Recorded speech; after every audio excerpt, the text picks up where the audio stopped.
जय श्री राम। रावण का आगमन। दोपहर को कुछ कोलाहल सा सुनकर और अचानक सब पहरा देने वाली राक्षसियों की तत्परता व चौकसी बढ़ गई देखकर हनुमान जी ने उस दिशा में दृष्टिपात किया। रतन जटित स्वर्णिम छत्र के नीचे दशानन रावण कई दासियों से घिरा अपनी पत्नी मंदोदरी के साथ वाटिका के प्रमुख द्वार से भीतर आता दिखाई दिया। वह सिंह के समान चलता हुआ अपनी बलिष्ठ शरीर तथा तेजस्वी व्यक्तित्व के कारण अत्यंत प्रभावशाली लग रहा था। उसके काजल के समान काले किंतु चमकदार शरीर पर स्वर्ण के रतन जटित आभूषण तथा रेशमी लाल वस्त्र रंगों की विपरीत संगति उत्पन्न करके उसका आकर्षण बढ़ा रहे थे। सीता जी उसको वाटिका में आते देख अशोक वृक्ष के तने से इस प्रकार सट गई, सिकुड़ गई मानो वृक्ष में समा जाना चाहती हूँ। सीता जी को ऐसा करते देख दशानन रावण ने उन्मुक्त अट्टहास किया जिससे सभी दिशाएं थर्रा गई, मानो शक्तिशाली तड़ित कौंध गई हो। रावण उस चबूतरे के निकट आकर रुक गया जिस पर सीता जी बैठी हुई थी।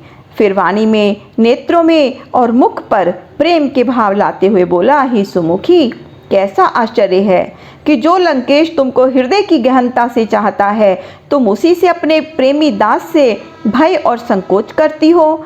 हे प्राणवल्लभा, दशानन का पूरा साम्राज्य, समुचा वैभव और स्वयं दशानन तुम्हारे श्री चरणों में है, फिर भी तुम उस पर दृष्टिपात ना करते हुए उस वनवासी की स्मृतियों में डूबी हुई हो जो किसी भी दृष्टि से तुम्हारे योग्य नहीं है, जिसके साथ तुम्हें पर्णकुटी मार्ग के कंटक, वन पर्वतों की कठोर पथरीली भूमि और घास फूस के बिछोने के अलावा कुछ भी नहीं मिलने वाला। रस तथा स्वाद से रहित जंगली फल कंदमूल ही कभी भोजन के नाम पर मिल जाएंगे तो भी बड़ी बात है, अन्यथा प्रायः फाकों पर ही निर्वाह करना होगा। हे देवी, अपनी कमनीय स्वर्णिम तथा कोमल देह को गलाने के अलावा तुम उस भिक्षुक के साथ क्या सुख पाओगी? तुम अपनी पुष्ट जंघाओं, सुगठित वक्षों, क्षीण कटी प्रदेश तथा राजहंसनी की भांति इस लचकदार ग्रीवा के साथ मखमली स्वर्ण तारों से कड़े हुए सुखदायक कालीनों पर ही इठलाती हुई चलने के योग्य हो। तुम मेरा निवेदन स्वीकार करो, त्रिलोकी का वैभव तुम्हारी प्रतीक्षा में है।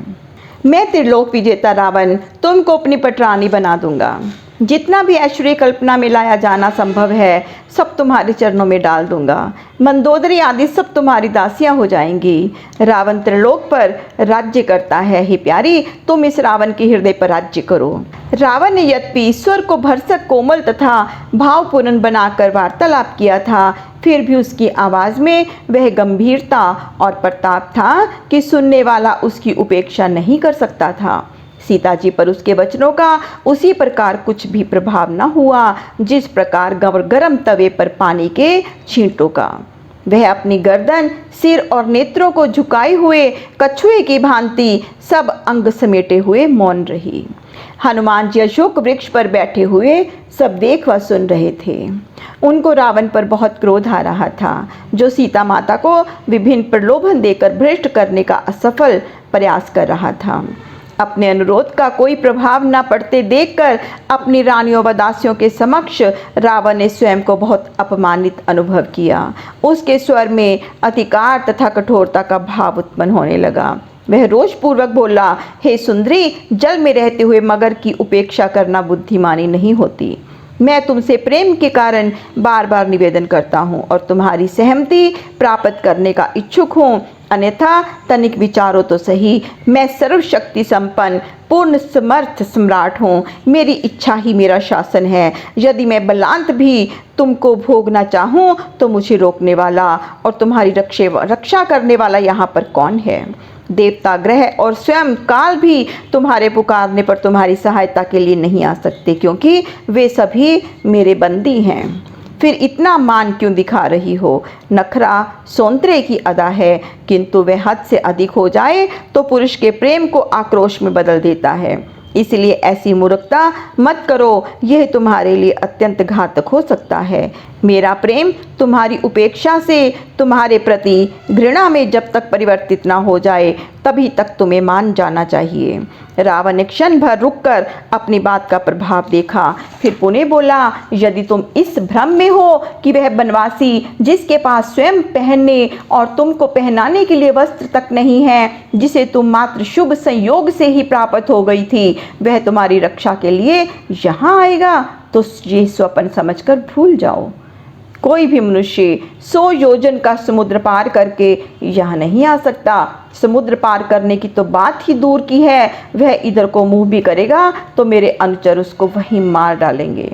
उसके स्वर में अभिमान का भाव बढ़ गया और वह मुस्कुराते हुए बोला, हे कोमलांगी, यदि मैं तुम्हारी प्रसन्नता के लिए उस दीनहीन राम का समुद्र पार करके यहाँ तक पहुँच जाना संभव भी मान लूँ तो वह युद्ध में मेरे समक्ष एक मुहूर्त के लिए भी नहीं टिक सकता।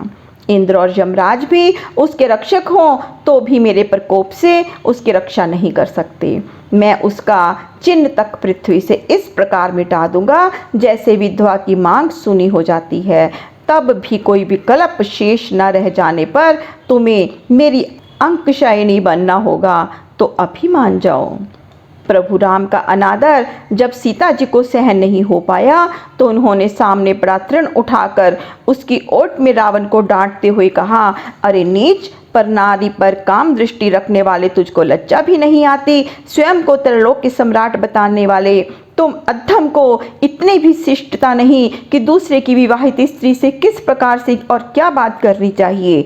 अपने क्षेत्र में जिस प्रकार श्वान स्वयं को ही सिंह समझ लेता है, उसी प्रकार तो अपनी ही प्रशंसा में व्यर्थ बकवाद करता चला जा रहा है। एक अबला पर अपनी भुजाओं का जोर दिखाने वाले दुष्ट रावण, मेरे प्रभु को मेरा समाचार प्राप्त हो जाने दे। तुझको उनके सन्मुख होते ही अपनी वास्तविकता ज्ञात हो जाएगी। भला जुगनू भी कहीं सूर्य की समता कर सकता है? भला सियार कहीं सिंह का सामना कर सकता है? तेरा पराक्रम बस वाणी तक और स्त्रियों के समक्ष ही सीमित है। तू अभी मेरे स्वामी जगत पालक श्री राम के प्रताप से परिचित नहीं है।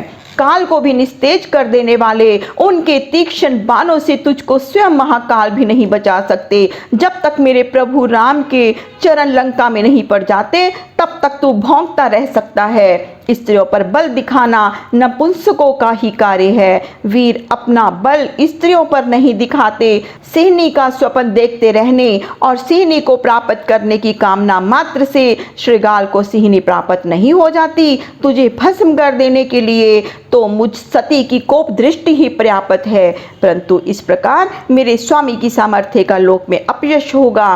वे स्वयं ही अपने पराक्रम और पौरुष से मुझे यहाँ से ले जाएं, इसी में उनका यश है। अन्यथा तू तो मेरे स्वामी के हाथों से मृत्यु पाने के भी योग्य नहीं है। जय श्री राम। प्रभु श्री राम, माता सीता सबका कल्याण करें, सबका मंगल करें, सबको सुख और सबको स्वास्थ्य प्रदान करें। जय हनुमान जी, जय माँ सीता।